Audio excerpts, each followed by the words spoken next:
It's time for the annual rush of biographical motion pictures, also known as biopics.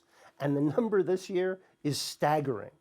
Darkest Hour has a fatted, unrecognizable Gary Oldman as Winston Churchill on the eve of Dunkirk. You cannot reason with a tiger when your head is in its mouth! Hugh Jackman is P.T. Barnum in The Greatest Showman. Chadwick Boseman is Thurgood Marshall in Marshall. Liam Neeson is Mark Felt in Mark Felt, the man who brought down the White House. And Judi Dench is the aged Queen Victoria in Victoria and Abdul. Everyone I've loved has died, and I just go on and on. What is the point? Service, Your Majesty. Disgraced ice skater Tonya Harding gets her own biopic, I, Tonya, with Margot Robbie. Even the maker of one of the world's worst movies, Don't worry about that. Lisa loves you too. The Room, has a biopic, The Disaster Artist, starring James Franco. Take 13, action. I did not hit her, Okay, line.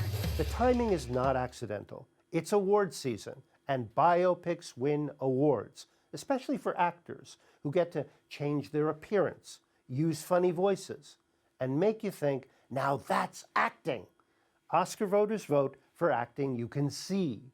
And most biopics do something else people crave during the holidays. They inspire. Even The Disaster Artist. You think, hey, if a guy that weird and untalented can get famous, there's hope for us all. To be or not to be? It's not going to happen for you. Not in a million years. But after that, this town, Greg, they don't want me. Wish we could just make our own movie. That great idea.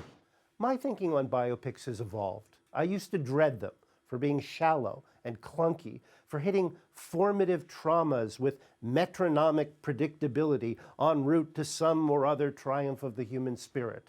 For years, Hollywood served up celebratory great man biopics with people like Paul Mooney, who played Louis Pasteur, and Émile Zola. But here's what I realized reading a fairly recent book by Dennis Bingham called Whose Lives Are They Anyway? Even in the old days, the biopic could be subverted. What is Orson Welles' Citizen Kane but a mock biopic, using genre cliches to paint a muckraking portrait of a monster? Galleons of Spain off Jersey coast. Is that really your idea of how to run a newspaper? I don't know how to run a newspaper, Mr. Thatcher. I just try everything I can think of. Charge, you know perfectly well there's not the slightest proof that this... And consider one of the greatest of all biopics, Lawrence of Arabia, which begins as a great man film before T.E. Lawrence's moral and mental disintegration drives all his high-flown heroism into a ditch.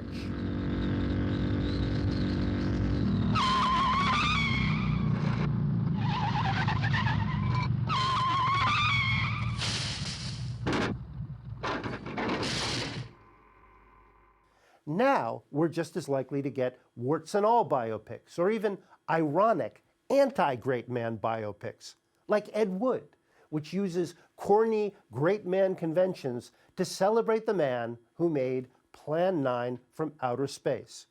What a sad irony. The late Martin Landau won an Oscar for playing Bela Lugosi, who never got near the Academy Awards. Mr. Lugosi, why are you buying a car? I'm planning on dying soon. No. Yes, I'm embarking on another bus and truck tour of Dracula, 12 cities in 10 days, if that's conceivable. Do you know that I saw you perform Dracula in Poughkeepsie in 1938? That was a terrible production. Renfield was a drunk. I thought it was great. You know, you're much scarier in real life than you are in the movie. Thank you. Of course, we still get the straight great man biopics, from Gandhi to Milk to Lincoln, although they tend to dramatize smaller chunks of lives than they used to. Mr. Winston Churchill, you have an enormous task ahead of you. The rousing Darkest Hour centers on a single decision over a few intense days. Winston Churchill's adamant refusal, despite pressure from Parliament and the imminent Nazi invasion, to engage in peace talks with Hitler. It's the second film of the year, after Dunkirk, to build to the fight them on the beaches speech. shall fight on the beaches. We shall fight on the landing grounds. We shall fight in the fields and in the streets. We shall fight in the hills. We shall never surrender. The Disaster Artist is 2017's answer to Ed Wood. It celebrates the figure behind the grade Z softcore melodrama The Room, which became a cult sensation. Nice to see you, Danny.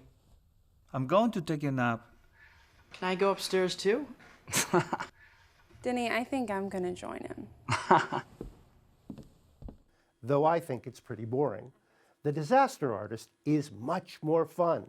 As bizarre auteur Tommy Wiseau, James Franco has the ultimate James Franco role. He does a 10-point Olympic high dive into a nuttiness that has no bottom.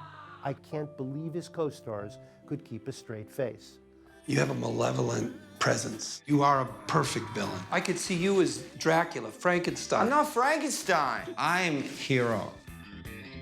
I, Tonya is the most complex of the season's biopics, chiefly because it presents itself as a fake documentary in which no one's account of the so-called incident, the smashing of Tonya Harding's rival Nancy Kerrigan's knee, is the same as anyone else's. Still, I came away with new sympathy for its much reviled title character, who has so much more heart than anyone on screen, and so much more to overcome. She's verbally and physically abused by the mother of all bad mothers, played by Allison Janney. Poor you. I didn't stay home making apple brown Bettys. No, I made you a champion.